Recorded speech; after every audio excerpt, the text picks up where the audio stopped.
Abşeronun 32 kəndindən birindəyik. Buzovna kəndində. Bura həm öz tarixi məkanları ilə və həm də tarixi şəxsiyyətləri ilə boldur. Tarixi hadisələrlə zəngin olan bir yerdir. Bu hadisələr və bu hadisələrdə adı hallanan məşhur buzovnalılarla bağlı buraxılışı sizə təqdim edirik.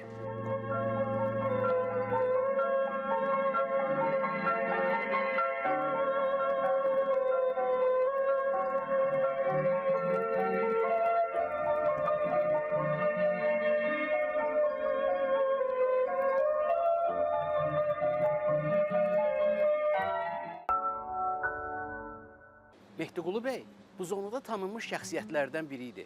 Əslən buzovnalı olmasa da vərəm xəstəliyindən əziyyət çəkən xanımına həkim məsləhət görür ki, buzovnada dəniz kənarında bir qədər yaşasın və istirahət eləsin.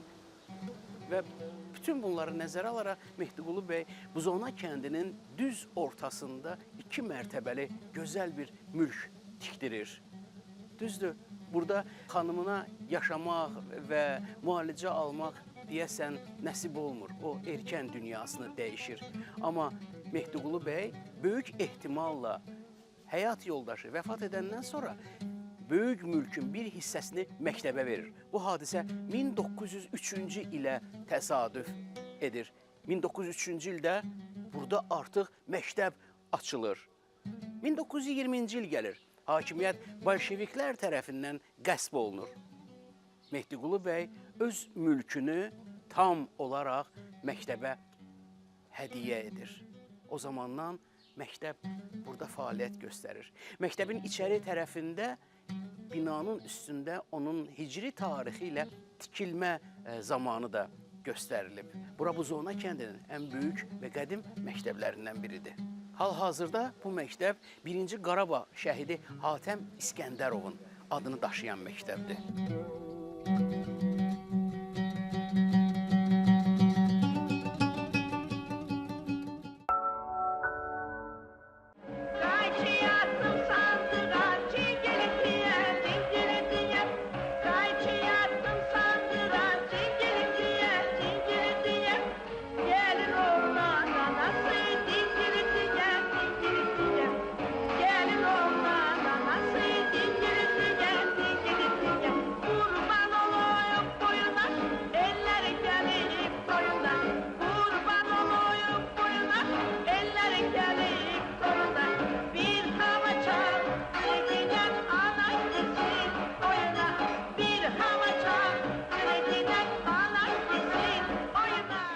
Düşünürəm ki, həyatda elə-belə hadisələr baş vermir. Təsadüfi heç nə olmur. Hər bir şeyin müəyyən bir qanuna uyğunluqları var. Çəkilişdə olduğumuz zaman bizi Buzovnadakı məşhur həyətlərdən birinə ev sahibi dəvət elədi. Buzovna sakini Arif bəyin dəvətini məmnuniyyətlə qəbul elədik. O bizə çox maraqlı hadisələr danışdı. Bu həyət sizə tanış gəlməlidir. Bu çərhovuz, bu həyət, bu ev. Yadınıza sala bildiniz? Xatırladınız, Nəsibə xanımın iştirakı ilə çəkilmiş aktrisanın təbəssümü filmində epizodlardan biri Lütfəli Abdullayevlə Nəsibə xanımın elçiliyə gəldiyi və professorun qızını almaq istədiyi səhnə bu həyətdə lentə alınıb. Gəlin xatırlayaq. Nənə, qoy professorla qohum olum. Bu kəndin cəmaatına turp etdirəcəm. Bir elə gör o çöpçü səhnənin başına nə oyun açacaq? Yaxşı, bu boxsadakı paltarlar Mirvarı xanıma layiqdirmi? Sən nə danışırsan? Nəyin var sənin dayın, hə? Nənə, bu paltarlar Mirvarı xanım geyib. Məclisə çıxsa, toz quşuna oxşayar ya axşama. Vallahi o başın haqqı. Bütün cahılların tamamı düşəcək. Ağzını suya. Söz danışdın da. Deyirəm, bənd olacaqlar dayın, hə? Digər. Nənə, utanılama. Buyur. Nədən utanırsan, nə? Ged elə bir birinci dəfədir evlənir. 5'ini alıb boşayıbsən, təzədən utanmağa başlayıbsan.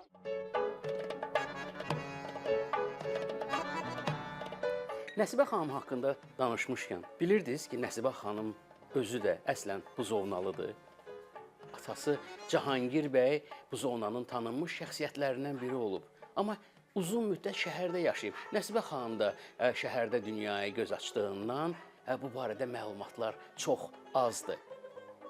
Daha bir maraqlı məlumatla bölüşmək istərdim. Sidqi Ruhullah bu həyətin sakinidir. Əslən buzovnalı idi və Azərbaycan teatr sənətinə, mədəniyyətimizə Qacar rolunun təkrarsız ifaçısı kimi düşüb. Məhz Qacarı və eləcə də dram teatrında bir sıra başqa rolları məharətlə yaratdığına görə bu həyətə daha kimlər gəlməyib? Yenə göylərdədir şair xiyalin. Əzəldən hüdudu yoxdur kəmalın. Çok güzel, çok güzel. İnan ki mən sizin ruhunuzu sevdim ürəkdən. Bu dövlət, bu cəlal, bu şanlı saray. Göylərin saltı ulduz o ay. Sizə tapşırılsın bugündən gələk. Buzovna kəndində yaşamış tarixi şəxsiyyətlərin sayı həddindən artıq çoxdur. Çalışacaq ki, onların əksəriyyətini sizə təqdim edək bugünkü buraxılışımızda. O ki qaldı, Azərbaycan kinosunun ögey anası və qaynanası. Hər ikisi əslən buzovnalıdır. Deyən ağıllı fikirləşincən dəli vurdu çay keçdi. İndi o söhbəti sonra da eləyəsiniz. Deyirəm yoldaş Fildibestir, gəlsin qızı yandır qalmış. Barmağına üzük taxım, qurtarsın getsin.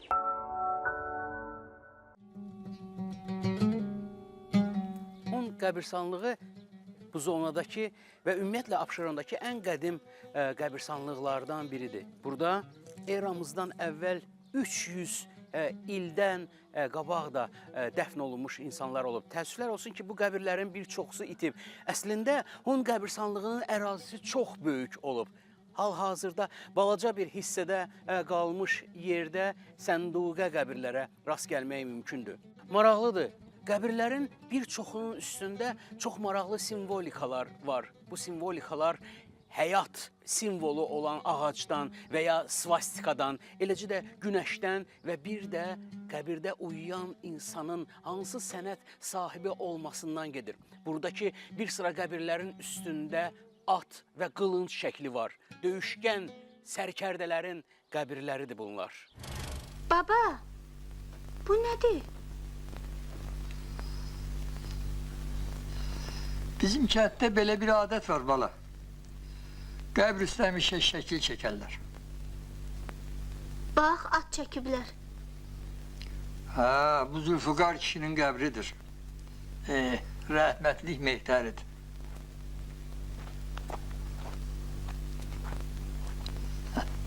Bu da Çayki Məmmədin qəbridir. Görürsən, üstə samavar çəkiblər. Bəs o nədir? Dikiş maşınıdır bala. Bir zingir Sadıq vardı. Dərzi idi. Yaxşı paltar dikərdi. Onun qəbridir. Bütün bunlar kəndin, Buzovna kəndinin nə dərəcədə qədim bir yaşayış məskəni olmasına dəlalət edən tutarlı faktlardan biridir. Təəssüflər olsun ki, qəbirlərin bir çoxsu zaman keşiyində sınıb, dağılıb, burada qızıl da axtarıblar. Bu təkcə Sovet dövrü deyil, ondan əvvəlki dövrdə də görünür ki, müəyyən axtarışlara və müəyyən dağıntılara məruz qalmış bir yer olub.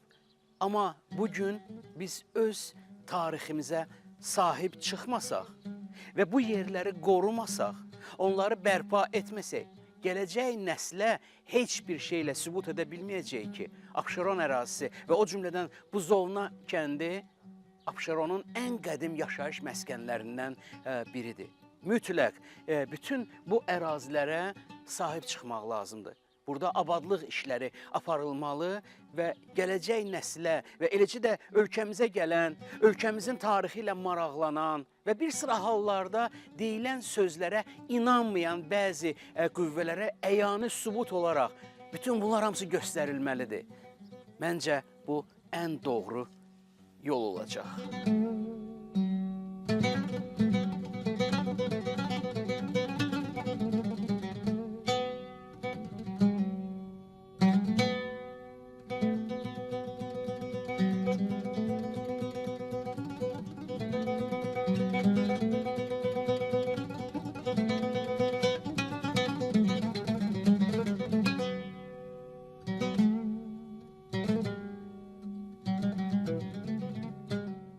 məzarlığında ən maraqlı yerlərdən biri də buradakı türbədir. Türbənin üstündə günbəz də var. Araşdırmaçılar hesab edirlər ki, günbəz sonradan qoyulub və türbənin özünün də memarlıq üslubundan görünür ki, o sonradan qoyulmuş günbəzdir. Türbənin içərisində 4 qəbir var.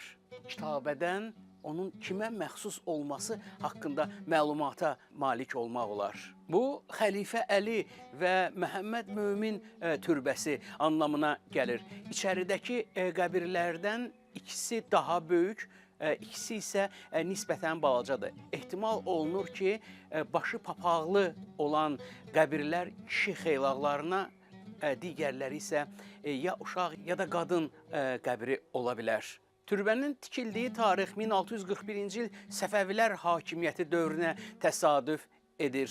Burada dəfn olunmuş insanların böyük ehtimalla Abşeron kəndinin müxtəlif yerlərində müəyyən zonalarına xəlifəlik etməsi ehtimalı da var. Bu türbə qeyd etdiyim kimi Hun qəbirstanlığında ən diqqətə layiq yerlərdən biri hesab olunur.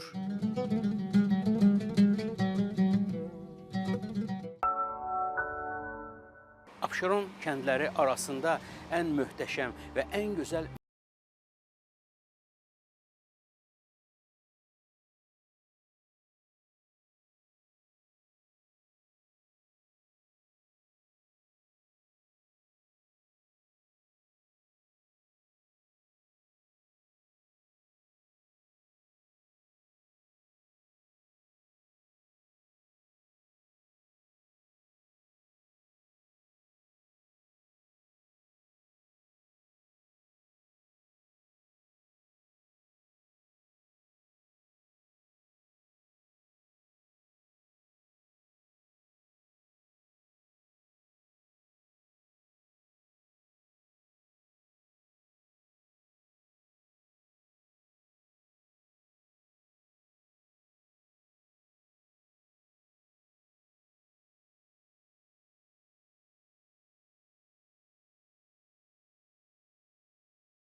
il dekabr ayının 19-unda Buzovna kəndinin Cümə məscidi qapılarını inanclı insanların üzünə açır.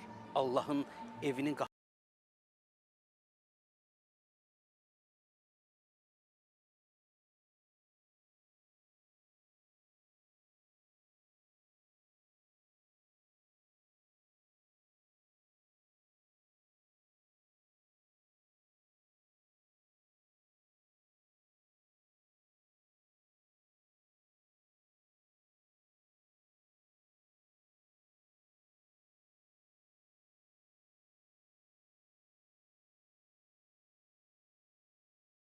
Cümə məscidi ən möhtəşəmidir. Həddindən artıq gözəl və həddindən artıq əzəmətli olan bu məscidin bərpa işləri ilə bağlı çox maraqlı əhvalat da var. Nə zamansa bu əhvalatlar buraxılışında biz sizə onu söyləyərik. Məscid əzəmətli olmaqla yanaşı, həm də formasına görə bir qədər digər məscidlərdən fərqlənir. Adətən Abşeron məscidləri, Cümə məscidləri tən ortada olan sütunlarla əlamətdar olur. Amma burada bir qədər arxitektura başqadır və möhtəşəmdir. Diqqət yetirirsiniz, günbəz nə dərəcədə böyük və işıqlı bir şərait yaradır. İçəri həddindən artıq işıqlıdır və burada günün günorta çağında iri pəncərələr və məscidin günbəzindəki xüsusi olan pəncərələr vasitəsilə məscid tam olaraq işıqlanır. Günbəzi saxlayan sütunların üstündə olan stalaktitlər Azərbaycan milli memarlığının ən gözəl xüsusiyyətlərini özündə ehtiva edir. Həmçinin stalaktitlərə biz mehrabın üstündə də rast gəlirik. Mehrabın özü də ayrıca bir sənət nümunəsidir. Nə dərəcədə gözəllik var və müqəddəs kitabımızdan olan müqəddəs kəlamlar da mehrabın müxtəlif hissələrində öz əksini tapıb. Qadınlar adətən digər məsciddə namaz qılmalarına rəğmən burada ikinci mərtəbədə onlar üçün də xüsusi olan yerlər, güşələr vardır. İnsanlar rahatca Cümə məscidinə gələrək Allaha olan ibadətlərini həyata keçirirlər. Allah Teala hamının duasını saf niyyətlə etdikləri dualarını qəbul etsin və onun əvəzini versin. Buzovna kəndində Cümə məscidindən də savayı hal-hazırda fəaliyyət göstərən digər məscidlər də var. Biz verilişimiz boyu onlarla sizi tanış edəcəyik. Hələlik isə bu əzəmətli məscidin çox rahat daxili hissəsindən çıxaraq müəyyən təəssüratlarla, ən xoş təəssüratlarla bu yeri tərk edirik.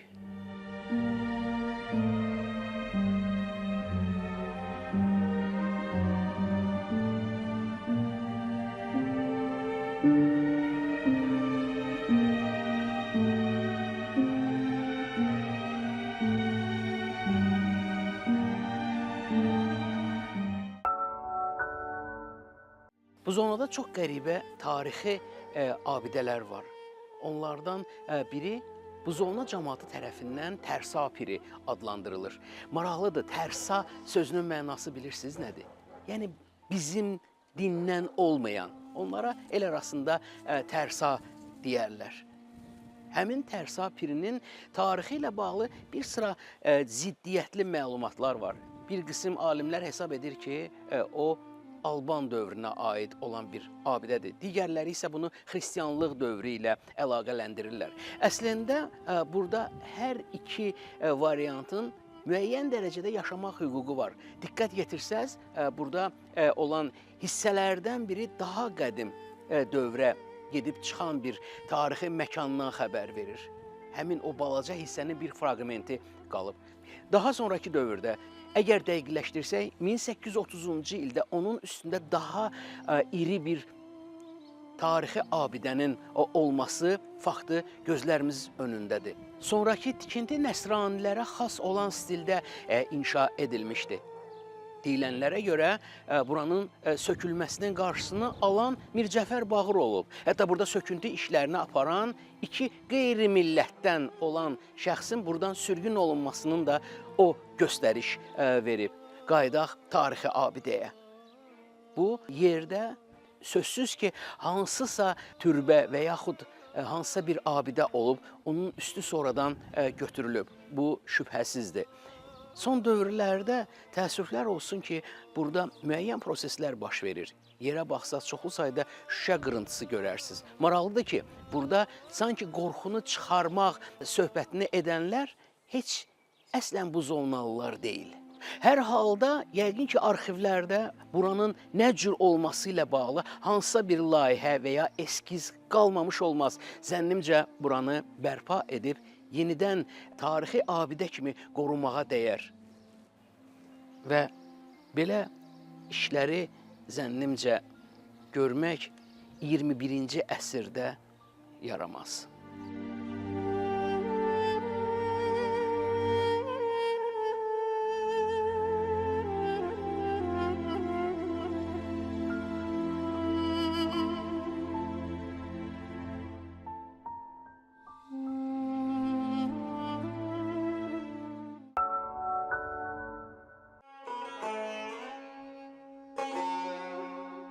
Çox qeyri-adi abidədir, elə deyilmi?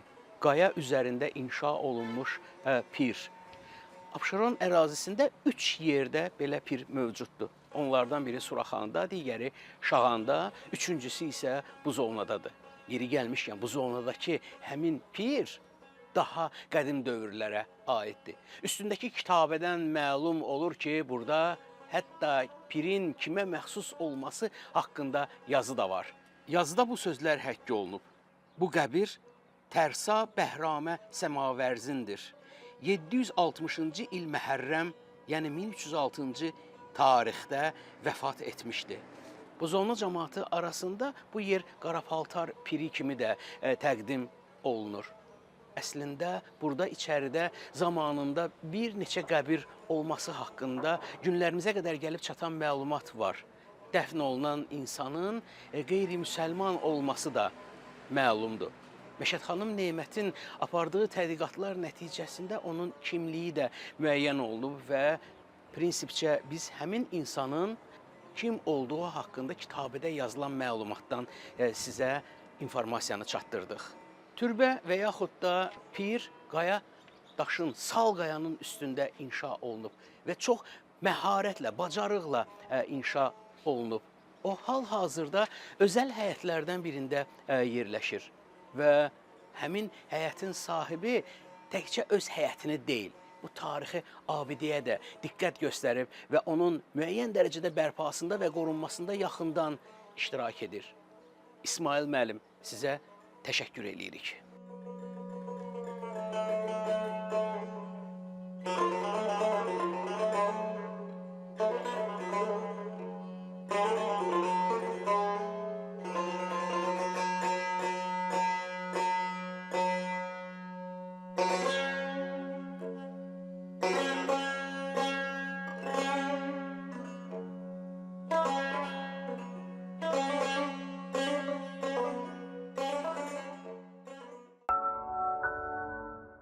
Buzovnalı Kərbəlayı Həmzəli məşhur şəxs idi. Tacir idi, kifayət qədər varı dövləti də var idi və öz şəxsi vəsaiti hesabına Buzovnanın düz mərkəzində bir 2 mərtəbəli mülk də inşa etdirmişdi. Cümə məscidinə tərəf gedəndə hal-hazırda təəssüflər olsun ki, bir qədər diqqətsiz qalmış bu mülk hamının nəzərini özünə cəlb etməyi bacarır. Gözəl bir mülkdür və mülkün üstündə hicri tarixi ilə 1330 rəqəmləri həkk olunub. Binanın yuxarı hissəsində aypara ulduz türk simvoluna da rast gəlmək mümkündür. Deyilənlərə görə Kərbəlayı Həmzəli öz evladlarına yaxşı təhsil də verdirmişdi. Ümumiyyətlə söyləmək lazımdır ki, Buzovna cəmaatı təhsilə xeyli açıq idi və azacıq imkanı olan öz evladına yaxşı təhsil vermək haqqında düşünürdü. Kərbəlayı Həmzəlinin evladları İstanbulda təhsil almışlar. Bəlkə də bu səbəbdəndir ki, mülkün üstündə Türk bayrağının üzərində olan simvol öz əksini tapıb. Kərbəlayı Həmzəlinin yaxşı səsi də var idi. Xeyirxah insan idi. 23 dəfə ətraf kəndlərdən insanları toplayıb zəvvarları, müqəddəs yerləri ziyarətə aparırdı. Deyilənlərə görə gedəndə avazla oxuyardı və uzaqdan cəmaat bilərdi ki, zəvvarlar gəlir və onları müqəddəs yerlərə aparan Kərbəlayı Həmzəlidir. Hər başdakı bayar əlaməti sevdayı Kərbəlaya görsün səfər tədarükünü karivan gedir. Mülkün haqqında söyləmək olar ki, Buzovnada inşa edilən ən gözəl mülklərdən biridir. Birinci mərtəbəsi ilə ikinci mərtəbəsi arasında həm memarlıq, həm də naxışlar cəhətdən bir qədər fərq duyulur. 20-ci ildən sonra böyük ehtimalla mülk müsadirə edilir və bir zamanlar burada hətta milis idarəsi də yerləşmişdi. Hal-hazırda isə onun çox böyük diqqətə ehtiyacı var.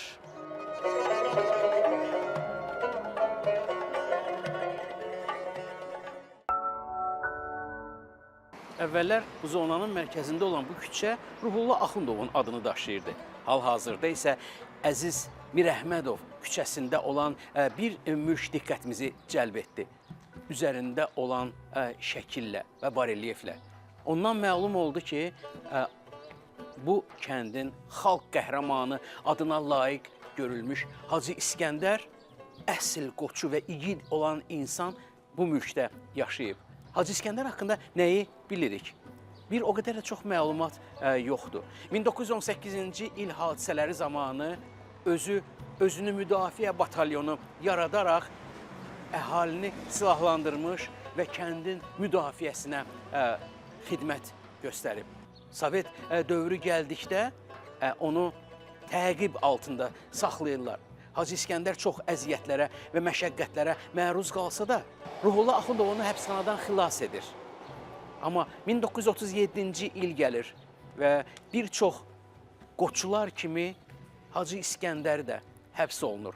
Ruhullah Axundovla birgə həbs olunur. Ona amansız işgəncələr verirlər. Öz kəndlərini qəhrəmancasına qoruyan xalq qəhrəmanı ordeninə layiq görülmüş və Nuru Paşa tərəfindən qeyd olunan Hacı İskəndərin adı bugün hörmətlə çəkilməkdədir. O, bu kəndin başqa qoçular kimi həqiqi qəhrəmanlarındandır. Yeri gəlmişkən, Hacı İskəndərlə bərabər bu kəndin qəhrəman qoçularından olan Şəmsi və Ələkbər, Hacı İslam, Həsənbala və digərlərini mütləq qeyd etmək lazımdır. Onlar bu kəndin qeyrətli insanlarıdır və 18-ci ildə öz qeyrətlərini döyüş yolları ilə sübut etdilər. Allah onların hamısına rəhmət eləsin. Buzovna kəndində bir neçə məscid var. Bu məscidlərin hər birinin özünün yerləşdiyi yerlə bağlı adları var. Aşağı məscidlə üzbəüzdə barelyef diqqətimizi cəlb edir. Azərbaycanın görkəmli maarifçilərindən və eləcə də şeir, sənət insanlarından Haşim bəy Saqib, əslən buzovnalı olan, kifayət qədər savadlı və tanınmış şəxsiyyət olan bir insan burada, bu həyətdə dünyaya göz açıb. 31-ci ilə qədər burada yaşayıb. 31-ci ildə dünyasını dəyişən Haşim bəyin ailəsində də evladı sonradan Azərbaycan incəsənətinə, mədəniyyətinə xidmət edəcək. Haşim bəyin özünə gəlincə isə əslən buzovnalı olan Məşədi Azərin təşkil etdiyi Məclis-i Şüaranın daimi üzvlərindən olan Haşim bəy Azərbaycan ədəbiyyatı və müəyyən araşdırma işləri ilə də geniş şöhrət qazanmış ziyalılarımızdan biridir.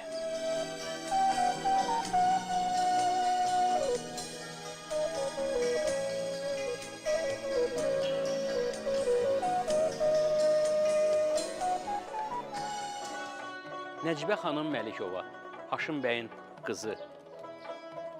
Azərbaycan teatr və kinosunda unudulmaz rollarla yadımızda qalan xanım. Həqiqətən bir xanım xatınlıq vardı və onun üz gözündə, üz cizgilərində, özünü aparmasında əsli nəcabəti görsənirdi. Əslən buzovnalı olan Nəcibə Məlikova Azərbaycan kinosunda unudulmaz rollarla diqqətimizi cəlb etdi və yadımızda qaldı. Sənin barəndə qulağıma xoşa gəlməz bir para sözlər çatırdı. Biri deyirdi güya atamın ruhunu təhqir eləmisən. Biri deyir güya kafirlərə qoşulmusan. Əlbəttə bütün bunlara mən məhəl qoymuram. Düşünürəm ki, bunlar düşmən söhbətidir. Onlar sənə qibtə edirlər. Qibtə isə zəiflik əlamətidir. Allah Taala səni hər elmidə, hər zəkada tək yaradır. Nəcibə xanım Məlikova Azərbaycan kinosunda bir sıra rollarla yadda qalıb. Amma onun adı çəkiləndə yadımıza düşən ilk obraz ana obrazıdır. Ögey ana bədii filmindəki bu xanım əsl Azərbaycanlı bir qadındır. Həkimdir və evlad anasıdır. Sonradan o yeni bir ailəyə, başqa bir ailəyə gəlir və evdə olan və anadan yetim qalan uşağa necə öz balası kimi münasibət bəsləyir. Əsl qadın, əsl ana nə cür olmalıdır sualına biz Ögey ana bədii filmindən Nəcibə xanımın yaratdığı obrazla cavab verə bilərik. Anacan. Anacan. Anacan. İsmail. İsmail. Əzizim. Axı mən... Bırak. Sen verdin bahşiş. Ben lazım der al.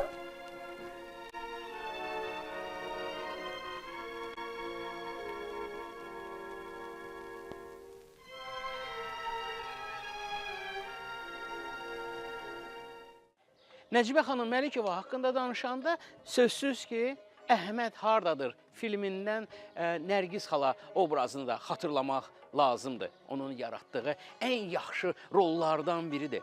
Əhmədin anası ölməyib ha! Necə öz evladını müdafiə eləyir. Əsl ana zənnimcə belə olmalıdır. Mən evlənmirəm. Evlənəcəksən. Evlənməyəcəyim. Evlənəcəksən. Evlənməyəcəyim.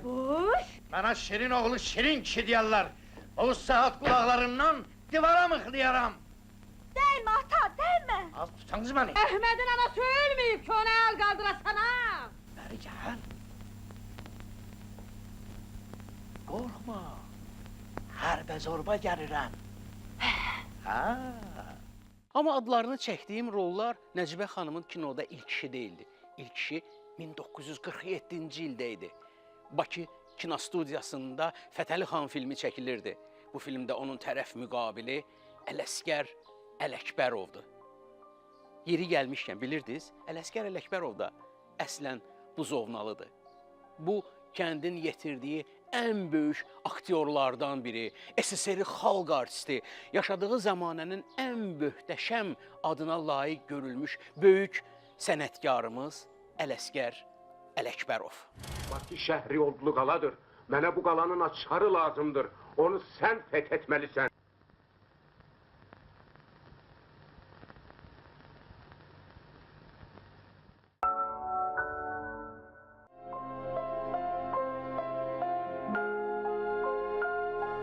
Aşağı məscid. Bu buzovnanın ən qədim məscididir. Haşim bəy sahibin evi ilə düz üzbəüzdə yerləşir və iki hissədən ibarətdir. Kənardan baxanda da görünür ki, birinci hissə daha qədim, ikinci hissə isə sonradan əlavə olunmuşdur. Amma bütün bunlara rəğmən bu buzovna kəndinin ən qədim məscididir.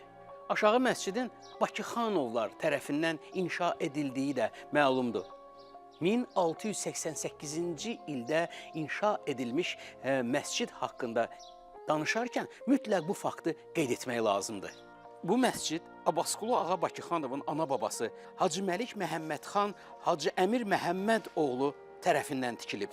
Sovet dövründə təbii ki, dinlə mübarizə proqramı çərçivəsində məscid uzun müddət bağlı qalıb. Amma nə yaxşı salamat qalıb. Və 1991-ci ildə Azərbaycan müstəqilliyini elan etdikdən sonra bir çox məscidlər kimi aşağı məscid də yenidən öz fəaliyyətinə başlayıb. Axund Hacı Rasimin təşəbbüsü ilə burada təmizlik işləri aparılıb və məscid öz qapılarını insanların üzünə açıb. Bu tarixi bir yerdir və Buzovna kəndində Abbasqulu Ağa Bakıxanov və o nəsildən olan insanların inşa etdirdiyi və bizim cəmiyyətimiz üçün yadigar qalan bu məscidlə də qısaca da olsa sizi tanış etdik.